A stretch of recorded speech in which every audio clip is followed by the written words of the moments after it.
মাঠের পারফরমেন্স যাই হোক না কেন, মোহনবাগান সুপার জায়ান্টসের বিদেশি ব্রিগেড এখন আলোচনায়। আসলে খাতায় কলমে মোহনবাগানের যে স্কোয়াড, সেটা এখন দেখে অনেকেরই বিস্ময়ের ঘোর কাটছে না। কয়েক কোটি টাকা খরচ করে এবারের সিজনের জন্য অস্ট্রেলিয়ার তারকা ফরোয়ার্ড জেসন কামিন্সকে দলে নিয়ে নিয়েছে বাগানরা।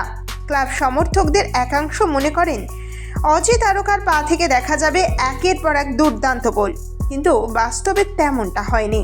তার পরিবর্তে দলের পারফরমেন্সের সঙ্গে সঙ্গে অজি তারকার পারফরমেন্সও পড়েছে সমালোচনার মুখে। জেসনের মতো প্রায় একই অবস্থা বাগানের অপর আরেকজন খেলোয়াড় আরমান্ডো সাদিকুরের। ভারতীয় ফুটবলে এর আগে একাধিক বিশ্ববিখ্যাত ফুটবলাররা এসেছেন। বাইরের দেশে তাদের পারফরমেন্স খুব ভালো হলেও যে কোনো কারণেই হোক না কেন ভারতীয় ফুটবলের সঙ্গে অনেকেই মানিয়ে নিতে পারেননি। বাগানের আলোচ্য এই দুই বিদেশি ফুটবলারের ক্ষেত্রেও তেমনটা হয়েছে কিনা সেটা অবশ্য এই মুহূর্তে বলা মুশকিল। মাঠে আহামরি কোনো পারফরমেন্স না দেখাতে পারলেও জেসন আর সাদিকুরের ফ্যান ফলোয়িং যে এখনও পর্যন্ত একটুও কমেনি, সেটার কিন্তু প্রমাণ ইতিমধ্যেই পাওয়া গিয়েছে। সম্প্রতি সোশ্যাল মিডিয়ায় একটি পোস্ট ছিল চোখে পড়ার মতো। হিসেব নিকেশ সংক্রান্ত কোনো অঙ্কের একটি প্রশ্ন, সেখানে নাম রয়েছে সাদিকুরের।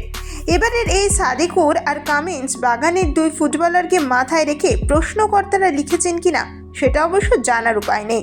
তবে এই বিষয়টা সবুজ মেনন সমর্থকদের জন্য যে বেশ উপভোগ্য হবে সেটা অবশ্য বলাই বাহুল্য। Bureau report, Kolkata 24/7.in।